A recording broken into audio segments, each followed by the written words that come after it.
قرآنی میں اللہ تبارک و تعالیٰ نے مجھ سے اور آپ سے یہ نہیں کہا کہ من عمل، جس شخص نے عمل کیا، بالحسنہ، حسنات پر عمل کیا، یہ نہیں کہا، عمل کی بات نہیں کی. من فعل الحسنہ نہیں کہا، جس نے حسنہ انجام دیا، یہ نہیں کہا، بلکہ کہا من جاء بالحسنہ، جو ایک نیکی لے کر آئے گا.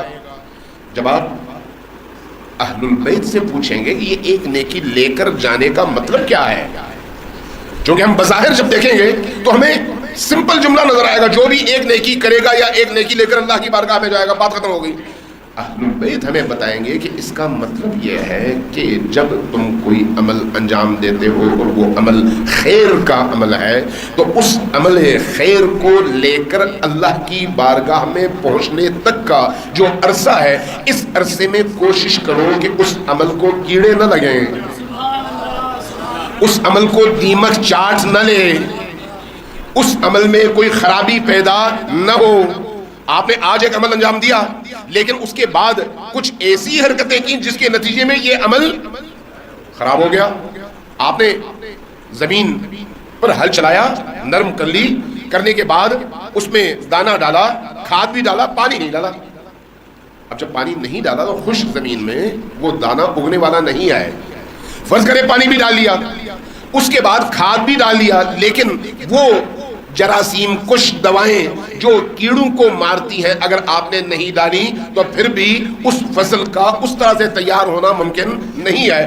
آپ کو جہاں آپ بیج بوتے ہیں وہیں پر آپ کو اس بیج کو بچانے کے تمام اقدامات بھی کرنے پڑتے ہیں. تو قرآن کریم نے یہ جو کہا من جاء بالحسنتی، جو نیکی لے کر آئے گا، تو وہ اس بات کی طرف اشارہ ہے اہل البیت علیہ السلام کی تعلیمات اور تفسیر کے مطابق کہ عمل کرنے کے بعد اس کو آفات سے بچاؤ اور اس طرح سے محفوظ رکھ کر قیامت میں اللہ کی بارگاہ میں پہنچو، تب یہ عمل خیر ہے. اگر تم بچا کر لے کر نہ جا سکے تو تم نے عمل تو انجام دیا، لیکن وہ عمل یہیں پر تباہ ہو گیا، تمہارے کسی کام کا نہیں ہے. اب ذرا اس پر غور کیجیے گا کیسے کئی چیزیں ہیں جو عمل صالح کو تباہ کر دیتی ہیں. کئی چیزیں. سب سے پہلی چیز اہل البیت علیہ السلام سے محبت ہے، اہل البیت کا عشق ہے، اہل البیت کی محبت ہے. کوئی عمل ایسا نہیں ہے جو بلا ولایت اہل البیت کے، بنا حضرت امیر المؤمنین کی ولایت کو قبول کیے ہوئے اور بغیر اس کے کہ ائمہ کی مودت آپ کے دل میں زندہ ہو، آپ یہ توقع رکھ سکیں کہ وہ عمل قابل قبول ہے. اس مودت اور محبت کے بغیر قابل قبول نہیں ہے، پہلی بات. اب اگر مودت اور محبت ہے تو اس کے بعد دوسرا مرحلہ یہ ہے کہ یہ عمل آپ نے واقعی اہل البیت کی خوشنودی کے لیے انجام دیا ہے یا پھر غرض اور ہدف کچھ اور تھا.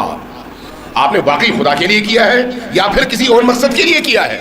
اگر مقصد کوئی اور تھا تو نیک عمل چاہے حج بیت اللہ ہی کیوں نہ ہو، نیک عمل چاہے کربلا میں شب و روز عبادت ہی کیوں نہ ہو، اگر ہدف خود حسین ابن علی کی خوشنودی نہیں ہے، چونکہ خوشنودی ہے حسین ابن علی، اللہ کی خوشنودی ہے. اگر آپ کی نیت وہ نہیں ہے، آپ کا ارادہ وہ نہیں ہے، تو اس کے بعد پھر آپ کو کسی خیر کی توقع نہیں ہونی چاہیے. یہ عمل اسی طرح سے باطل ہے جس طرح سے آپ کسی بنجر زمین میں دانہ پھینکتے ہیں، اس عمل کا آپ کو کوئی نتیجہ نہیں ملتا. لہذا دوسری آفت یہ ہے کہ آپ جب کوئی عمل انجام دیتے ہیں تو اس عمل میں یہ خیر کا پہلو اس حوالے سے کہ اللہ کی رضا کے لیے ہے، یہ موجود